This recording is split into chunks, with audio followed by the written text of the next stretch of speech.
Hello and welcome to this edition of Talking SUPs. In this episode, we're going to be talking with Professor John Barry from Queen's University about the importance of education when it comes to tackling environmental issues like single-use plastics. And we'll go straight to our guest, the formidable, the one, the only Professor John Barry. John, you're very welcome to Talking SUPs.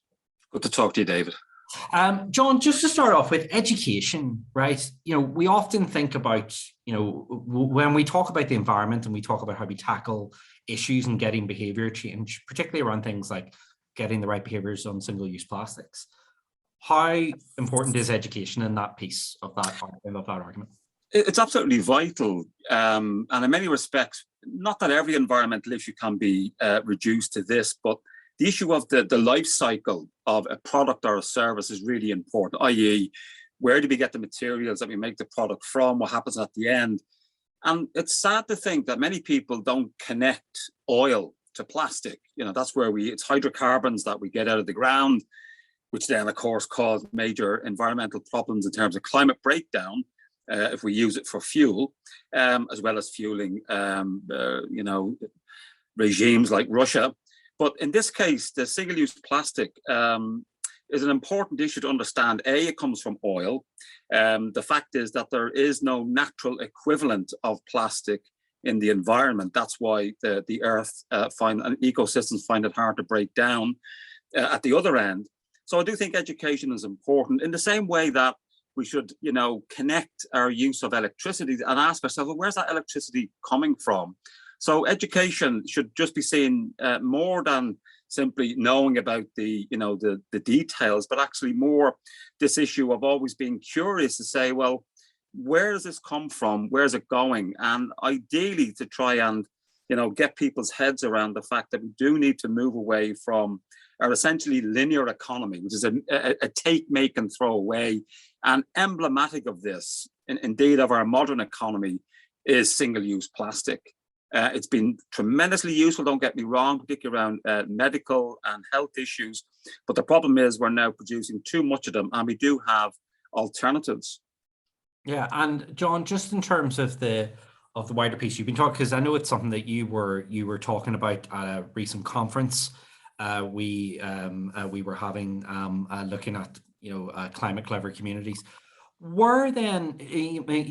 were talking about how people get engaged with these topics. So what, from your experience, because I know you're a university professor, you lecture students, how engaged do you find that they're becoming when these facts and figures and bits of information are put in front of them? But it varies between what I would say is a generalized kind of moral panic around particularly marine plastic pollution. So I do teach my students and show them graphic images. And I think that issue of the visual media, particularly for the students I'd be teaching, is so important, to be able to see the impacts. So I start out looking at the Great Pacific Garbage Patch. These are these massive, sometimes depending on the wind and the tides, the area is the size of France, made up of not millions or billions, but trillions of pieces of plastic, and particularly microbeads that have broken down. And that's head staggering for students. Then, of course, is the more, I suppose, shocking images of marine animals that die, dead seals when they cut open their stomach is full of, single-use plastic and so on. And for many people, they don't often see the global impacts of the production decisions we make here, or the waste decisions that we make here. So I think that visual medium showing them that's not just an abstract issue, but actually this is happening right here, right now. It's impacting particularly in the global south in a tremendous way. That does engage students, as well as, of course, the wonderful saintly Sir David Attenborough. Anything that David Attenborough has done that has marine plastic pollution, that also is very, very engaging. So I do think people, particularly young people, are involved in this. And I also would say that food is a tremendously powerful entry point to issues around the climate. Not just about the issue of plant-based diets, but actually there was a plastic dimension to our food system, because often you'd find that it's our meat culture and meat-based dietary, culture, that a lot of the plastic that we need, particularly for hygiene reasons, that's where it comes from. So it's another reason, if you like, for moving away from a heavy red meat based diet. Not only does it, it's better for the planet, obviously better for animals, but actually we would need less plastic in a less red meat based diet. So there's a Brucey bonus, if you like, of moving towards a more plant based diet. And do you think I mean, in terms of the debate, because I know you pay a lot of attention to this as well, John, in terms of the debate and about where we are and where we need to get to, how far along do you think we are, just even from a Northern Ireland perspective, in terms of having those conversations about the need to move away and about linking up, the importance of a circular economy. How far along do you think we are in these debates? Well, we're not starting from zero. I mean, we do have a plastic bag levy, which was a tremendous achievement that came about. I think it was when it was Minister Atwood from the SDLP when that came in. And that almost didn't go ahead because of the tremendous backlash, particularly from retailers in terms of, this would be, make them go out of business and so on. Of course, it was all seen not to be the case. So we do have that in place. We do see on a voluntary basis now, a lot of particularly food related outlets now moving to, paper straws and so on, all very positive. And we do see, I think, even in supermarkets now, where we're being incentivized to bring our own reusable bags and so on. So we are moving in the right direction. I do think we need to be much more ambitious, like adopting the New Zealand strategy of zero waste. Where we actually ban, or perhaps follow France, which has decided to ban single-use plastics. And that's not the bags. The bags are the one that we all think of, but it's, chopsticks, it's forks and knives and so on. And France has been very ambitious in that regard. And I do think we need to have that regulation to drive innovation, because I think actually the public is ready for this now, and perhaps in a way that it wasn't maybe 10 years ago. So we are moving in the right direction. But once again, we need our politicians to be much more bold and ambitious, because I actually think our politicians think the public are timid when it comes to bolder action on climate or indeed on plastics. The survey evidence is there that people are willing to have a conversation around the complete banning, within a designated time frame, maybe 2 or 3 years, no more single-use plastics. And I think that would be quite a step change, a game changer, as it were, in this whole debate. Yeah, and how do you think, John, from your perspective, that because I'm going to move on to the role of politicians in a second, but there is an important piece here about, getting the right behaviors instilled within the general public, within consumers, to make consumers recognize their own power on this as well, about making those wiser choices. You were just talking there about meat. It's whether you organize a conference and just have a vegetarian option and kind of flip it on its head, whereas before a dietary requirement is someone telling the organizer that they're vegetarian, but you flip it on its head and say no, you tell us if you're a meat eater, and flip that on its head. How important are those type of things as consumers that we need to be aware of? Well, that's a really good point you make. In fact, it's my own practice here at the university. Everything I do is vegan, and then that begins a conversation, exactly as you said. We need to start normalizing good environmental behavior, because that's how we learn good habits. It is, even if you think about the eco schools movement, which is tremendously powerful within our primary schools, I would suspect that there's no connection really with issues that we're talking about, or if it's superficial, and there's a balance to be said, how far do you bring young people on in these issues? Because often they're the moral conscience of a society. Look at the youth strikers and so on. So I do think there's a lot of potential there, even before kids get to university, in terms of developing good habits. And it is about normalizing, good behaviors, to see it being rewarded, to see it being something that's positive, and that actually you're not exceptional. I mean, part of our problem now is that, I'm sure, like me, I've engaged in lots of good, positive environmental behaviors, litter picking, clean up beaches and rivers, and you do feel good after it. But we shouldn't have to do that. In other words, doing the good thing shouldn't make you feel morally virtuous, because it's just simply part of what a normal person, would do. And that is got to be a combination of government-led regulation to lay down the rules that everybody has to follow. And it's also really important for people to understand that, if you take the Committee on Climate Change, the UK government's, kind of critical friend to the government on issues around climate, but it is related also to the issue we're talking about here, they reckon that up to 60% of the changes that we need to make to move to a regenerative circular economy are not technological. They are behavioral change. So it is about normalizing new behaviors. And the examples I would look to is the way in which we've now normalized the fact that you don't smoke indoors. Whereas 20 years ago, that was normal. You go out for a night and you come home stinking of somebody else's cigarettes, and you just accepted that. We have now disincentivized that behavior. Or even going back further, I think of my father's generation, where seatbelts were seen as something that you just had there. People didn't know quite what you used them for, or people used to drink and drive. I mean, we have all these really good examples of where people, in concert with government regulation, can fairly quickly get into new norms and behaviors. So I think it's that combination of education in the formal education sphere, but also, public campaigns on billboards and the media and so on, to produce new norms, so that people, without a second thought, are recycling. They're bringing their own bag. That's already happening already. So that gives me a lot of faith, in a way, that we can make the changes with a combination, as I say, of government regulation driving these, particularly where the public can see the benefit.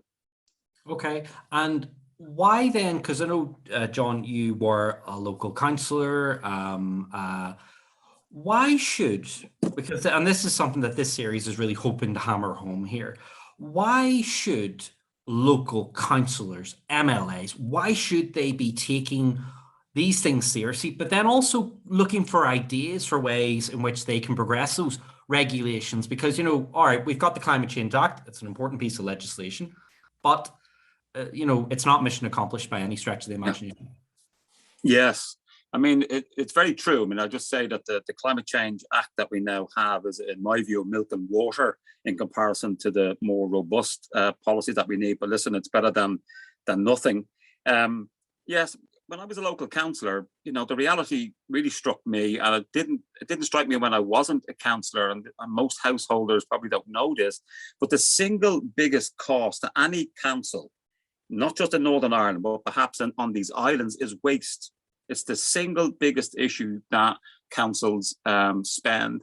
So there's an added, if you like, economic, never mind the good environmental or the social benefits of reducing our use of plastic. Reducing our use of plastic will reduce our rates, will reduce the waste management burden. And there is an issue that we've kind of plateaued out in Northern Ireland in terms of our recycling rates. They need to be upped. And so I do think innovation is needed about how do we incentivize people. And one, just from my time in Ards and North Down, and I did chair the Environment Committee for a year, was the introduction of a scheme whereby savings that were made on our waste bill from people using, recycling and putting the right refuse in the right bin, that was then put into a pot that communities could bid for. And probably on the model of Keep Northern Ireland Beautiful and so on, where communities could then use that recycled saved money for, environmental benefits and so on. So they're getting a direct, benefit from their good behavior. I think that's one example. I also think, and again, it's outside my purview of expertise, and I'm also, even though I'm woke, I'm not that woke, of using gamification apps, new ways, new technology to try and incentivize people to reduce their waste. And I've not really seen any evidence across these islands of councils moving into that area. And I do think that's an underexploited area. About how do we engage our communities? And I think one of the ways in which we can do that, and it's something that councils don't do enough, is to show people the books, show them the breakdown of, if we increase our recycling rates by, 5-10% this year, it will result in, X amount of savings, and this will result in X amount into this new pot of money that communities can bid for. And I've always been a fan of what's called participatory budgeting. And it's mostly developed in the global south, in places like Brazil, where literally you're including the community in not perhaps making the decisions of the local council or municipality, but they are involved in the decision recommending process. And I think it's about including people, and it's also an educative function, to go back to what we talked about earlier in terms of education, of educating our citizens and ratepayers in how finances work at the local government level.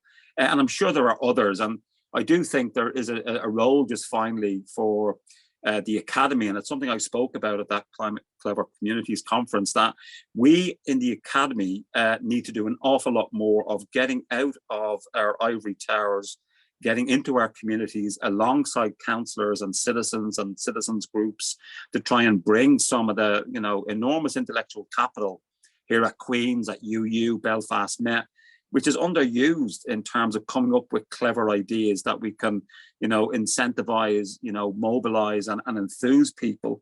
Because that's the thing you want to get, is that people are doing this enthusiastically rather than grudgingly. I mean, that may not always be the case, but I do think the solutions are there. We're just not getting the right people, around the table. So I definitely think there is a role for universities to, come up with ideas that councils can action. They have to be actionable.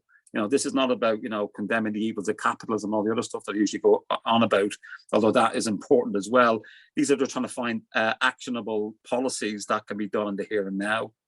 And how can we support, our MLAs, our local councillors, to take action? I mean, is there anything that the public or that people who are engaged, I know you were talking about there about maybe going out and kind of making information more accessible, but is there anything else we can be doing to kind of just really bring home the message to MLAs, bringing home the message to local councillors that, look, this is something that we need to prioritise, we need to be taking action on things like single-use plastics?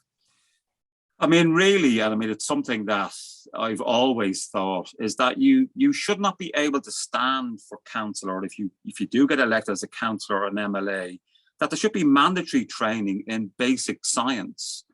I was struck by the fact that when I was on the planning committee in Ards and North Down, that only 2 of us actually engaged with the planning process in terms of learning about it. Most of the other councillors, didn't, and that's why I think planning shouldn't have been devolved to local councils until there was some mandatory training for councillors.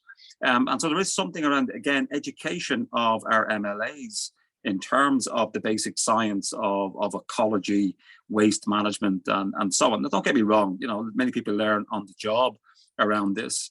I do think our citizens, the people who vote for councillors, MLAs and MPs, they should be demanding that their elected representatives are engaged in this issue. And there, I do think there is a role for, universities. Can we help provide briefings, to all parties? So this is a non-partisan offer in terms of, they're busy people, they've got lots of demands on their time. I appreciate that, as do you, David, somebody who's commented and, well involved in politics. And certainly, my experience in the molehills of politics taught me how it was the only job I ever had where there was no job interview. Yes, the election can be seen as a job interview, but there's no set terms and conditions, there's no qualifications. So it's a strange beast in a way, being an elected politician, as well as a tremendous honour. So there's something, again, around how can we mobilise our intellectual capital, not just to get alongside our officers in the council who actually make the decisions, but also to brief and provide briefings to our councillors. And there are organisations to do that. I think Keep Northern Ireland Beautiful certainly did it when I was on council. I also think Sustainable Northern Ireland. So it's not as if these aren't being done. But the issue is, you can take a horse to water, but you can't make them drink, is that there's no requirement for our politicians to, take any of these briefings and action them. And that's where, finally, our citizens have the final say in keeping their feet to the fire. And also, keeping their feet to the fire outside of the electoral process. Yes, writing to them or contacting them on social media, but also good old protests, in terms of, that's what politicians notice. They absolutely fear negative publicity for the most part. So if people want to be effective as a lobby group or a group of concerned citizens around this, try and embarrass your local MPs or MLAs can also work as well as being a bit of crack.